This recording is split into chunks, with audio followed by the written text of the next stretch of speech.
So what does it mean for this symbol to emerge from, the feminine symbol, let's say, to emerge from chaos? Well, this picture, this is a picture of Venus, the goddess of love, right?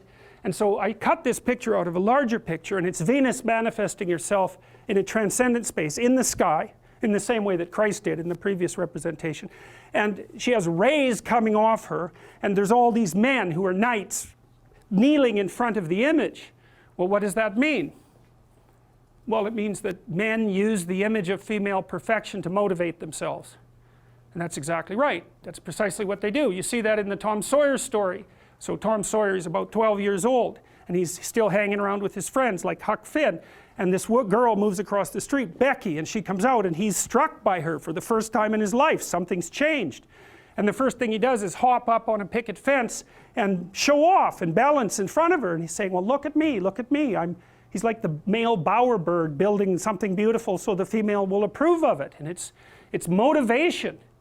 You know, and that's something that I think modern women don't really understand about men. They don't understand that, at least to the degree that males are uncorrupted and not bitter because of being rejected, they're doing everything they can to kneel before the eternal image of the feminine and try to make themselves worthy. That's the chivalry story, right? That's what you should encourage in your partner. So out of chaos emerges this first form. It's the feminine form. It's partly the form that represents novelty as such. So, and on one hand it's promise, on the other hand it's threat. That you wouldn't believe, and I don't know, because I don't know, I don't understand the situation with women as well as I understand the situation with men, obviously, being a man. But I don't know if women have any idea how paralyzing they are to, especially young men. A very large number of my clinical clients, but also young men I've talked to in general, are absolutely terrified of women because they're terrified of being rejected.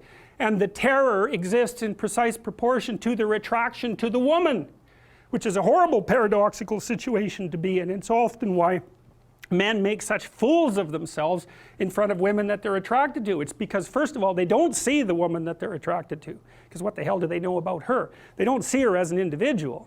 They see her as the manifestation of a judgmental ideal.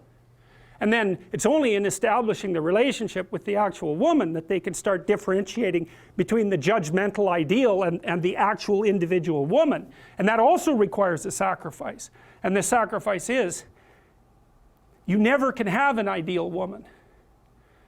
So to have a relationship with any woman, you have to sacrifice the relationship with the ideal woman, and you have to see the individual woman and separate her from the ideal. And that's the same thing that happens to the hero in Sleeping Beauty, right? He sees the evil queen who actually turns into the dragon of chaos, and it's not until he can defeat her that he can establish a relationship with the actual princess. And that's exactly the case.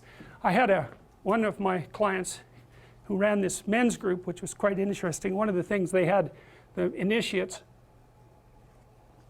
do, which was very intelligent, was to go out and ask 50 women in one day for their phone numbers. Why? Politely, properly, you know. It was a game, but it wasn't a stupid game.